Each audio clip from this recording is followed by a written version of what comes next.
Inilah Injil Yesus Kristus menurut Santo Lukas.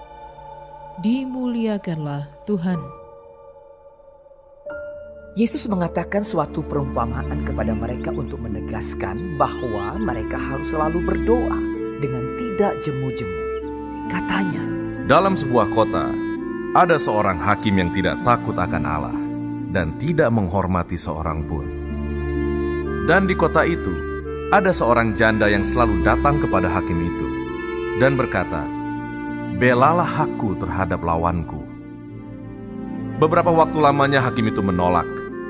Tetapi kemudian ia berkata dalam hatinya, "Walaupun aku tidak takut akan Allah dan tidak menghormati seorang pun, namun karena janda ini menyusahkan aku, baiklah aku membenarkan dia, supaya jangan terus saja ia datang dan akhirnya menyerang aku."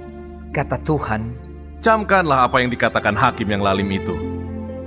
Tidakkah Allah akan membenarkan orang-orang pilihannya yang siang malam berseru kepadanya? Dan adakah ia mengulur-ulur waktu sebelum menolong mereka?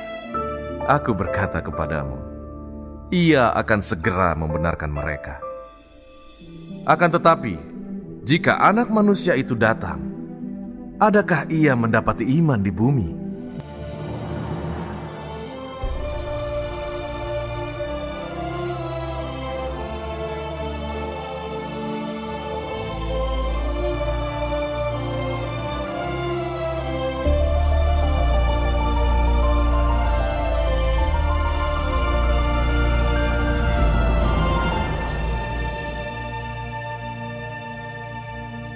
Demikianlah Injil Tuhan.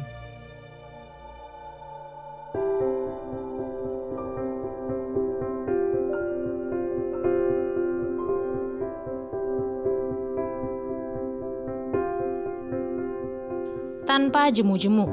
Renungan oleh Bapak Aris Kurniawan. Sahabat Cafe Rohani, sebelum terjadi pandemi, saya sempat berkunjung ke rumah salah satu sahabat. Dia punya anak kecil yang berusia 3 tahun. Ketika saya datang, anak ini merengek-rengek meminta dibelikan Kinder Joy, sejenis coklat yang memiliki kemasan berbentuk telur. Jajanan ini banyak digemari oleh anak-anak karena di dalamnya ada mainan dan hadiah-hadiah unik.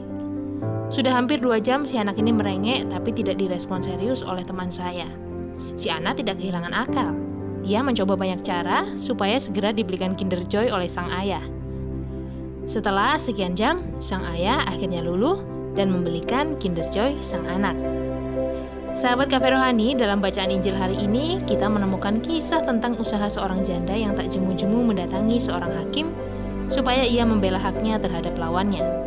Barangkali janda ini setiap hari mendatangi sang hakim, sampai sang hakim tidak sanggup menghindar atau membuatnya susah.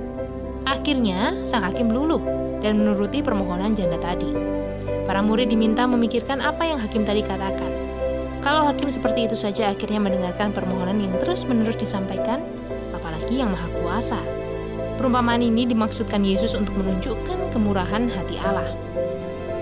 Gambaran dalam kisah yang saya alami dan yang dialami oleh janda di atas tadi adalah gambaran hidup rohani kita. Ada 2 poin yang bisa kita renungkan. Pertama, soal meminta dengan iman. Sikap memohon dengan tidak kenal putus asa itu ditampilkan sebagai sikap yang tumbuh dalam diri orang beriman. Kedua, ajaran supaya tetap memohon. Yesus pada bagian awal perikop ini menegaskan bahwa para murid harus berdoa tanpa jemu-jemu. Yesus berharap para murid tidak hanya cukup beriman, tapi bertumbuh dalam iman. Cara untuk bisa bertumbuh adalah dengan tetap terus memohon. Dengan demikian, hidup mereka selalu terarah kepada Allah. Selamat menikmati menu hari ini. Renungan juga bisa Anda baca selengkapnya di Cafe Rohani edisi bulan ini. Dengarkan juga renungan ini di radio.karmelindomedia.com.